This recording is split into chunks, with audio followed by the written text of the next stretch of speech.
GPS वाली PDF खोल लेना, ठीक है, जो क्वेश्चन उसमें दे रखे हैं टाइपिंग वाले, ठीक है। पहला क्वेश्चन है ट्रांसफॉर्म जियोडोटिक सिस्टम इज। तो याद रखना, ट्रांसफॉर्म या रूपांतरण जियोडोटिक सिस्टम जो होता है ना, वो 3 डायमेंशन होता है, 3D होता है। कैसा? 3D। ट्रांसफॉर्म जियोडोटिक सिस्टम 3D होता है। Next, role of transit system in GPS. क्या कह रहा है? ट्रांजिट सिस्टम का क्या रोल होता है जीपीएस में? तो देखो, ट्रांजिट सिस्टम के 2 नाम हैं, एक है नवसेट, NAVSET, नवसेट, और NNSS, ठीक है। और ये क्या करता है? ये किसी स्थान की सटीक जानकारी देता है, ठीक है। और ट्रांजिट सिस्टम का यूज पहली बार यूएस नेवी के द्वारा किया गया था, अमेरिका की नेवी के द्वारा। कब किया था? 1958 में, ठीक है, याद रखना। ट्रांजिट सिस्टम का जीपीएस में क्या रोल होता है? ट्रांजिट सिस्टम जीपीएस में किसी भी स्थान की सटीक जानकारी देता है, और पहली बार इसका प्रयोग यूएस नेवी ने किया था। और ये जो है कब किया था? 1958 में। इसके 2 नाम हैं, नवसेट और NNSS, ठीक है। नेक्स्ट कह रहा है एलसी सिग्नल युक्त प्रथम जीपीएस उपग्रह लॉन्च किया गया था 2005 में। तो एलसी सिग्नल युक्त प्रथम जीपीएस उपग्रह, मतलब जो पहला जीपीएस उपग्रह था जिसमें एलसी सिग्नल प्रयोग किए गए थे, वो 2005 में लॉन्च किया गया था। अगला है, जीपीएस में एल सिग्नल की आवृत्ति क्या होती है? एल सिग्नल की फ्रीक्वेंसी होती है 1575.42 मेगाहर्ट्ज। जब भी एल आ जाए ना, एल, तो क्या याद रखोगे? 15 शुरू में, 1575। नेक्स्ट है, उपग्रह की सहायता से जीपीएस निम्न सिद्धांत पर कार्य करता है। भाई, सैटेलाइट की हेल्प से जीपीएस काम तो करता है, लेकिन सिद्धांत कौन सा है? वो है ट्राइलिट्रेशन, ठीक है, ट्राइलिट्रेशन। जीपीएस सिस्टम का आविष्कार किसने किया था? इन सब ने किया था, रोजर एल ईस्टन ने, ठीक है, इवान ए ने, और ब्रैडफोर्ड पर्किंस। तो क्या ट्रिक समझेंगे? रोजर, इवान और ब्रैडफोर्ड। रोजर, इवान, ब्रैडफोर्ड, इन्होंने जीपीएस सिस्टम का आविष्कार किया था।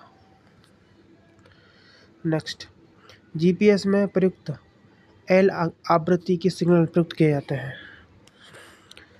तो ये कह रहा है, GPS signals of frequency L R used in. कहाँ पे प्रयोग करते हैं भाई? एल आवृत्ति का जीपीएस सिग्नल कहाँ प्रयोग करते हैं? एल आवृत्ति का जीपीएस सिग्नल कहाँ प्रयोग करते हैं? तो देखो, इन सिविलियन एप्लीकेशंस में, और मिलिट्री अनुप्रयोग में, और उच्च स्तरीय अनुप्रयोगों में करते हैं, ठीक है। जीपीएस में एल आवृत्ति के सिग्नल का प्रयोग सिविलियन अनुप्रयोग में, मतलब आम पब्लिक के लिए, ठीक है, मिलिट्री सेना के लिए, और हाई स्तर के अनुप्रयोगों में करते हैं। जीपीएस द्वारा किसी वस्तु की स्थिति ज्ञात करने के लिए निम्नतम कितने उपग्रह की आवश्यकता होती है? बहुत अच्छा क्वेश्चन है। 24।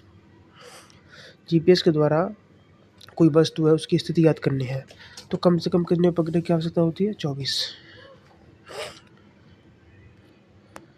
नेक्स्ट, जीपीएस उपग्रहों का प्रयोग करता है। जीपीएस जो है कितनी कक्षाओं का प्रयोग करता है? 6। जीपीएस जो है use satellite to in 6। GPS satellite का प्रयोग करता है, लेकिन 6 कक्षाओं में। नेक्स्ट, जीपीएस सिस्टम क्या है? एक सैटेलाइट सिस्टम है। ग्लोबल पोजिशनिंग सिस्टम क्या है? एक satellite system. Next, C/A code किस प्रकार के सिग्नल के लिए उपयुक्त होता है? C/A कोड जो होता है ना, वो L1 सिग्नल के लिए। कैसा? L1 signal. ये देखो C/A लिखा है ना, ये L1 सिग्नल के लिए होता है। नेक्स्ट देखो, IS 95 सेलुलर टेलीफोन सिस्टम का उपयोग जीपीएस में बेस स्टेशन के लिए टाइम सिंक्रोनाइजेशन उत्पन्न करने के लिए किया गया था। कुल मिला के IS-95 सेलुलर टेलीफोन सिस्टम का उपयोग GPS में बेस स्टेशन के रूप में किया गया था। नेक्स्ट, C/A कोड किस आवृत्ति पर कार्य करता है? क्या फ्रीक्वेंसी है C/A कोड की? 10.23 मेगाहर्ट्ज। जब भी C/A कोड बोले ना, आंसर क्या आएगा? 10 से स्टार्ट होगा, 10.23 मेगाहर्ट्ज। प्रिसीजन कोड का उपयोग किस प्रकार के सिग्नल के लिए करते हैं? तो याद रखना, L1 और L2 सिग्नल जो होता है इसके लिए प्रिसीजन कोड का प्रयोग करते हैं। नेक्स्ट, GPS में प्रयुक्त ट्रांजिट सिस्टम का अन्य नाम क्या है? दो नाम बताए थे मैंने, एक नवसेट है, एक NNSS है। अब पी कोड की आवृत्ति क्या होती है? पी कोड की फ्रीक्वेंसी होती है 1023 मेगाहर्ट्ज। पी सबसे बड़ा होता है, पी टॉप पे रहता है, इसलिए सबसे ज़्यादा इसकी है 1023। नेक्स्ट, GPS सिस्टम की ऑर्बिट ऊंचाई। भाई GPS सिस्टम जो होता है उसकी ऑर्बिट की हाइट क्या होती है? ठीक है, 1,00,000 किलोमीटर। तो 10,000 किलोमीटर होती है। GPS के ऑर्बिट की हाइट पूछे ना, 10,000 किलोमीटर। ट्रांजिट सिस्टम का नेविगेशन डाटा था 2 डायमेंशनल। जो ट्रांजिट सिस्टम होता है उसके नेविगेशन डाटा था 2 डायमेंशनल। नेक्स्ट, GPS सिस्टम में प्रयुक्त सेगमेंट क्या है? 3 प्रकार के सेगमेंट होते हैं GPS में, स्पेस सेगमेंट, यूजर सेगमेंट और कंट्रोल सेगमेंट। GPS सिस्टम का ऑर्बिट पीरियड क्या होता है? GPS सिस्टम का जो ऑर्बिट, एक जो कक्षा होती है, उसको घूमने का समय होता है ऑर्बिट का सिस्टम का, ये 24 घंटा। ठीक है, 24 घंटा होता है। एरियल फोटोग्राफी का तात्पर्य क्या है? एरियल तो वही हवा में फोटो खींचते हैं। एरियल फोटोग्राफी का मतलब होता है बी और सी। अच्छा, एयरक्राफ्ट से पृथ्वी के विभिन्न भूभागों की फोटोग्राफी करना, और दूसरा क्या? हेलीकॉप्टर से पृथ्वी की फोटोग्राफी करना। लेकिन पृथ्वी से ऊंची इमारतों की फोटोग्राफी नहीं आता इसमें। तो एरियल फोटोग्राफी का तात्पर्य क्या होता है? एयरक्राफ्ट या हेलीकॉप्टर से फोटो लेना। GPS यूजर सेगमेंट किस प्रकार की सर्विस देता है? तो GPS का यूजर वाला सेगमेंट होता है ना, ये किस प्रकार की सर्विस प्रदान करता है? SPS और PPS, SPS PPS दोनों। नेक्स्ट, इनमें से कौन सा GIS में उपयोग नहीं किया जाता? GIS में प्रयोग नहीं किया जाता तो हो जाएगा मौसम के आंकड़ों को मापना, ये GIS में प्रयोग नहीं होता है। लेकिन GIS का प्रयोग कहाँ पे करते हैं? ट्रैफिक दुर्घटना को लोकेट करने के लिए, ट्रैफिक पैटर्न पहचानने के लिए, ठीक है, और पोलों को लोकेट करने के लिए। लेकिन मौसम के लिए GIS का प्रयोग नहीं करते।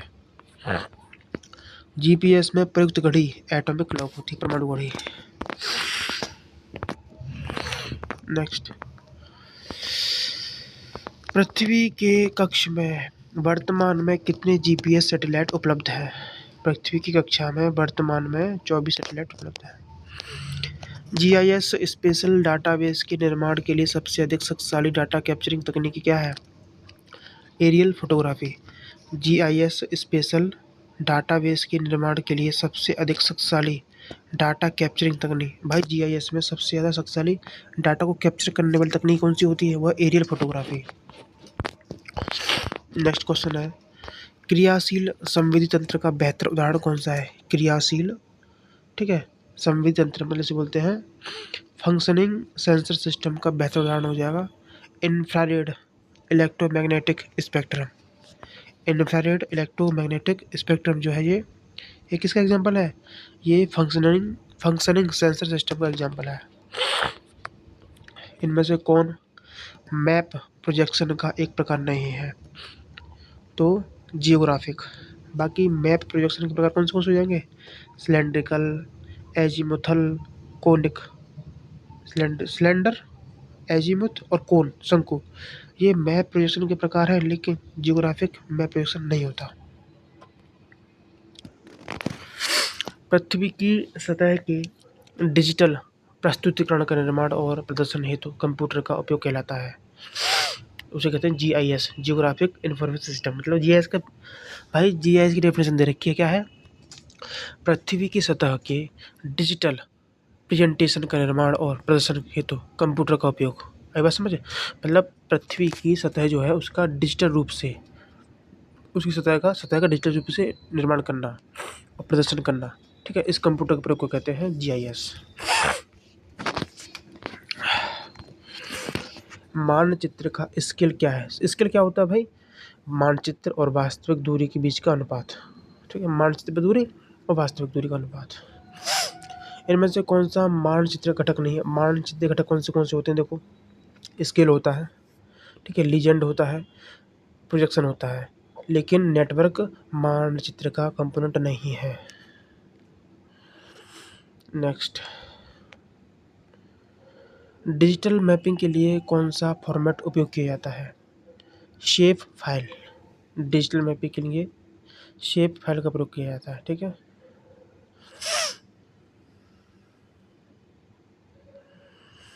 मानचित्र की किंवदंती का उद्देश्य क्या है? मैप लीजेंड का उद्देश्य क्या होता है? जिसका उद्देश्य होता है मानचित्र पर उपयोग किए गए प्रतीकों को समझाने के लिए। भाई लीजेंड का मतलब ये होता है कि ये प्रतीक जो होते हैं वो समझाता है मानचित्र पर।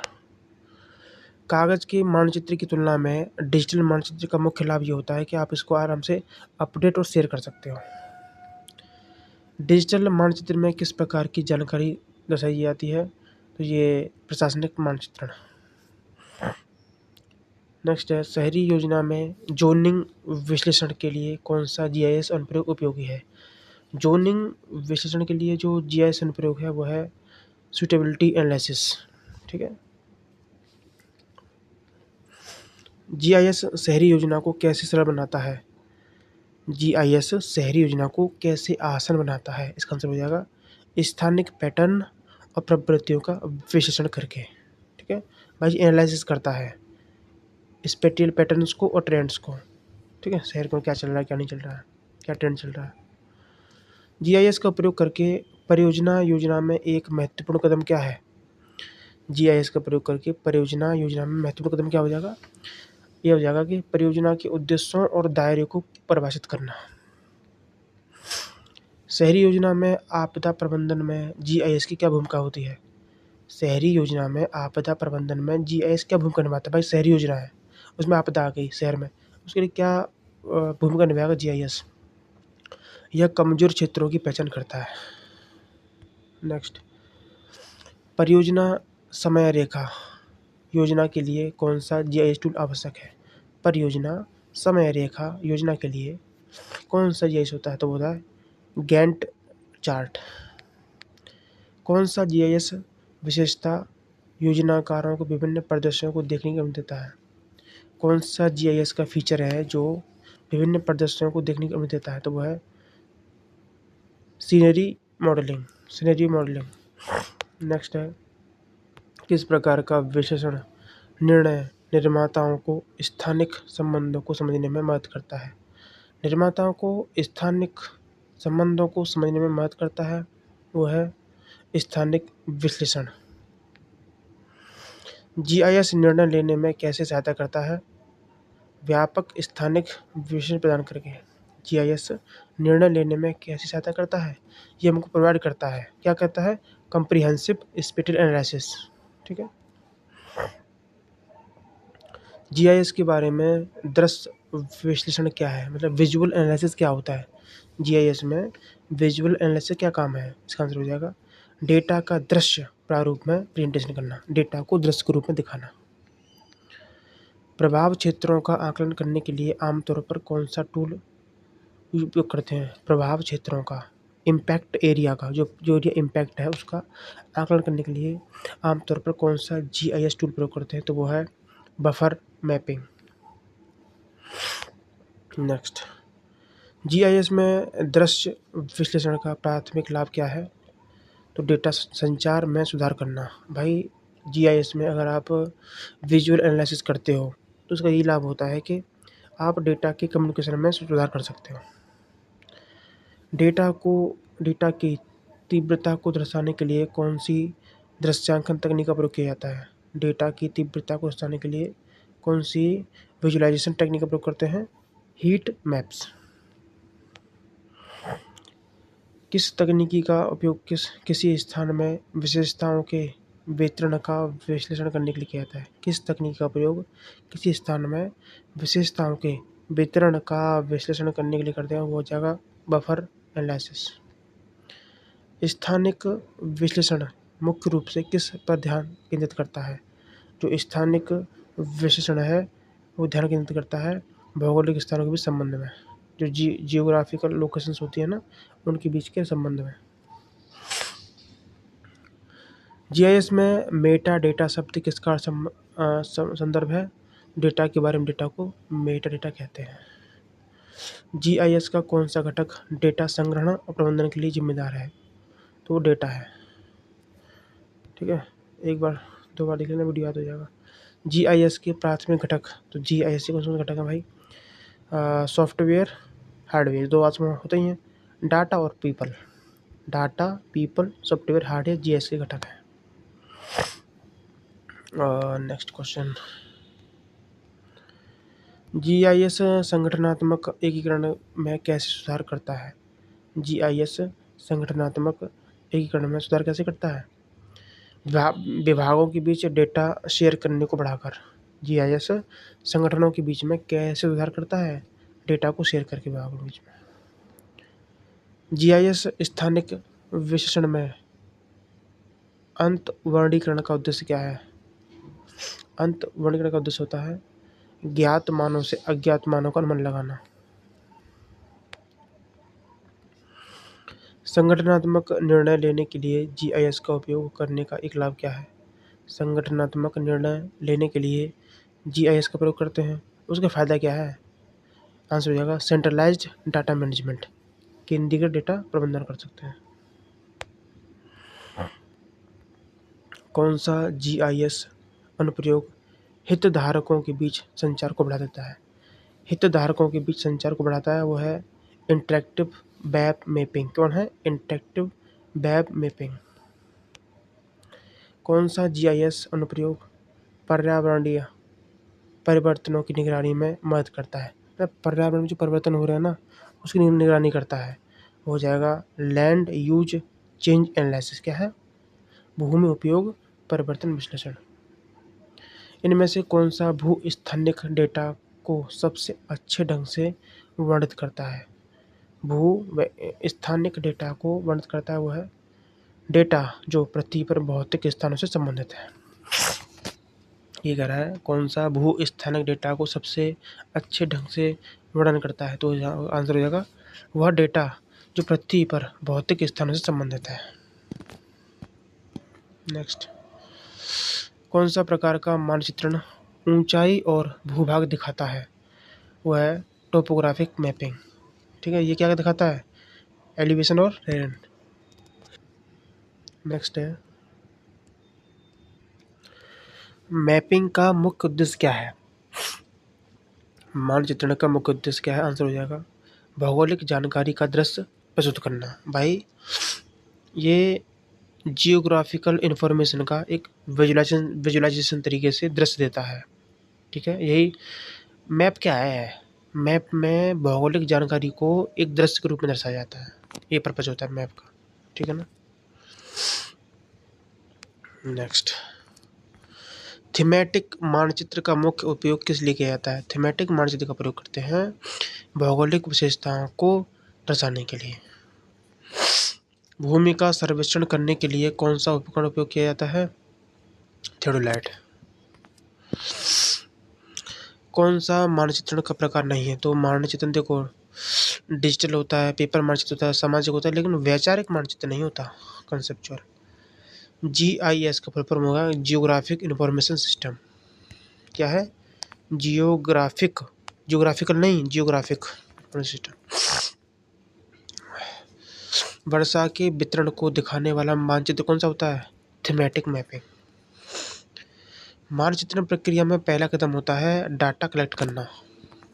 नेक्स्ट, मानचित्र का पैमाना क्या है? तो मानचित्र पर दूरी अपन वास्तविक दूरी, भूमि पर दूरी।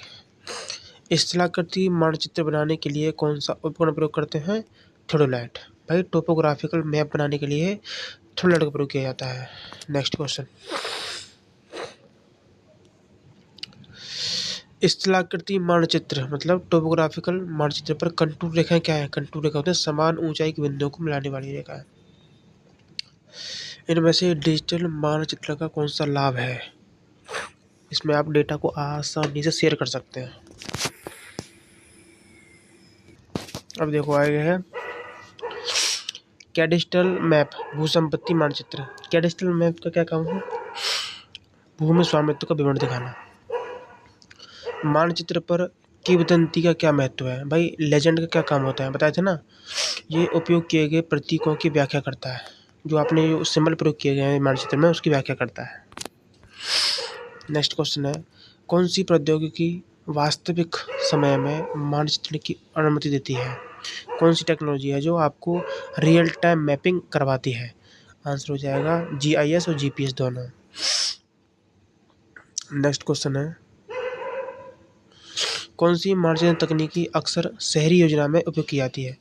तो कैडेस्ट्रल मैपिंग शहरों में प्रयोग करते हैं। नेक्स्ट, मानचित्रण में हवाई फोटोग्राफी का मुख्य लाभ क्या है? विस्तृत भूमि जानकारी। हवाई फोटोग्राफी, एरियल फोटोग्राफी से आप विस्तृत भूमि के बारे में जानकारी प्राप्त कर सकते हैं। मानचित्रण में पैमाना शब्द का मतलब होता है मानचित्र पर दूरी और वास्तविक दूरी का अनुपात।